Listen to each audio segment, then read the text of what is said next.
Ici Jean-Michel Tremblay, bienvenue au grand reportage. Notre sujet aujourd'hui, le sida en Afrique et en Asie. Pour commencer, qu'est-ce que le sida? Le syndrome d'immunodéficience acquise, plus souvent appelé sida, est une des maladies les plus graves et mortelles en ce monde. En ce moment même, il y a 33 millions de séropositifs, dont 67% en Afrique et environ 15% en Asie.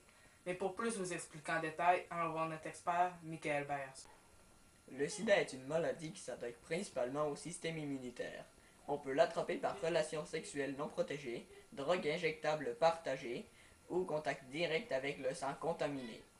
À ce jour, il n'existe aucun traitement pour le détruire, mais il en existe quelques-uns pour le retarder.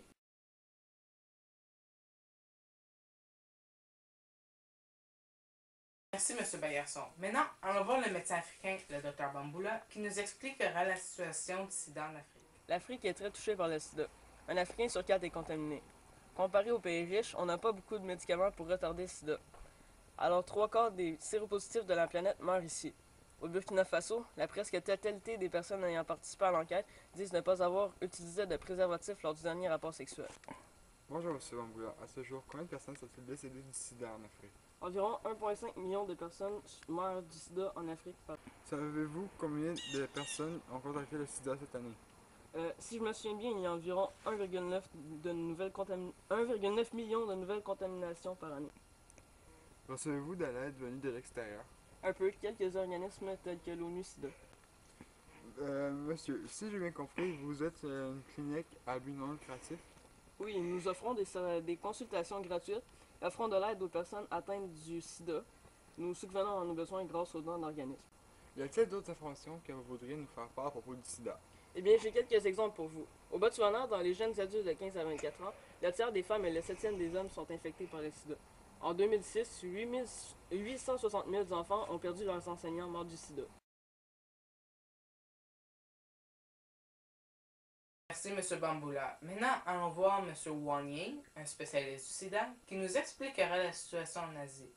Puis ensuite, le triste témoignage de M. Wang, un citoyen chinois qui vient de perdre sa sœur, victime. La situation en Asie est bien moins pire que celle en Afrique. Il y a les relations sexuelles non protégées qui causent beaucoup de victimes, mais une des manières les plus fréquentes d'attraper le sida ici est par consommation de drogues injectables partagées. Cette méthode est fréquemment utilisée dans plus de 25 provinces. En 2000, il y a plus de 700 000 adultes qui vivent avec le sida et 2 tiers de ces adultes sont des hommes. En Indonésie, un des pays les plus peuplés du monde, moins de 5 personnes sur 10 000 sont contaminées. En Inde, un pays très pauvre, environ 7 adultes sur 1000 sont contaminés.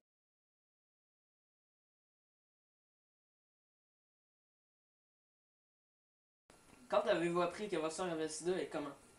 Nous l'avons appris il y a 2 semaines lors de sa visite quotidienne chez le médecin. Comment a-t-elle contracté le virus? Elle l'a contacté avec un rapport sexuel non protégé. Pour conclure, la situation du sida en Asie est complètement différente de celle en Afrique. En Asie, il y a seulement un faible pourcentage de la population qui en est atteint, tandis qu'en Afrique, le pourcentage est beaucoup plus élevé. Mais surtout, le sida est une maladie mortelle et grave, et personne n'en est à l'abri. C'était Jean-Michel Tremblay au grand reportage.